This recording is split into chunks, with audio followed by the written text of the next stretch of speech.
तर स्वागत आहे मित्रांनो तुमचं माझ्या चॅनलवरती. मी तुमचा समध्यांचा लाडका महेश. तर आज मला जायचं माझ्या मित्राच्या बहिणीच्या लग्नाला. तर त्यामुळेच आम्ही आलो पैसे काढण्यासाठी. माझ्या अकाउंटमध्ये खूप सारी ब्लॅक मनी असल्यामुळे मला 4-5 बॉडीगार्ड आणावं लागले होते, पण बॉडीगार्डने माझ्यासोबत धोका केला आणि माझे पैसे डायरेक्ट हडपले गेले.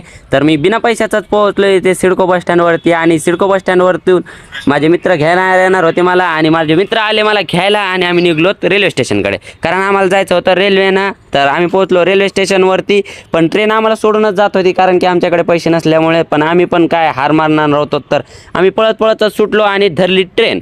पण ट्रेन तर धरली, पण आम्हाला कोणत्या डब्यामध्ये चढलो ते कोणालाच माहीत नसल्यामुळे आम्ही एक प्लॅन बनवला आणि आम्ही जात होतो डब्यामधूनच जनरल डब्यामध्ये. पण जनरल डब्यामध्ये जाता जाता आम्हाला टी काकाचे दर्शन झाले, त्यामुळे आम्ही गपचूप दुसऱ्या स्टेशनवरती खाली उतरून दुसऱ्या डब्यामध्ये म्हणजे जनरल डब्यामध्ये चढलो.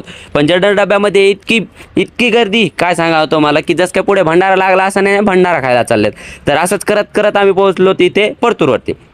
तर परतूरवरून आम्हाला जायचं होतं 3 चाकीमध्ये, आणि 3 चाकीमध्ये कोणीच नसल्यामुळे मीच नेणार होतो. पण काका म्हणले तू बाजूला हो, तू येताना आण, मी चालवतो. तर असंच करत करत आम्ही पोहोचलो वाटूर फाट्यावरती. वाटूर फाट्यावरती खूप थंडी वाजत होती, म्हणून इथे आम्ही होळी शकत होतो. आणि इतक्यातच माझा मित्र आला आणि आम्ही आलो त्याच्या घरी.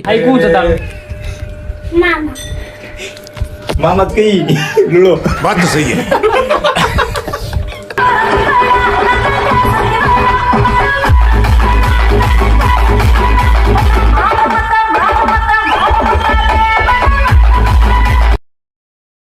सारे मस्तपैकी डान्स वगैरे केला आणि आम्ही निघलो वावराकडे, कारण की आम्हाला झोपायला जागा नसल्यामुळे आम्ही वावरात निघलोत. आणि वावरात पोहोचलो तर इकडचा हा बघू शकता रात्रीचा नजारा कसा काय. तर भेटूया दुसऱ्या व्लॉगमध्ये, त्यासाठी बाय बाय.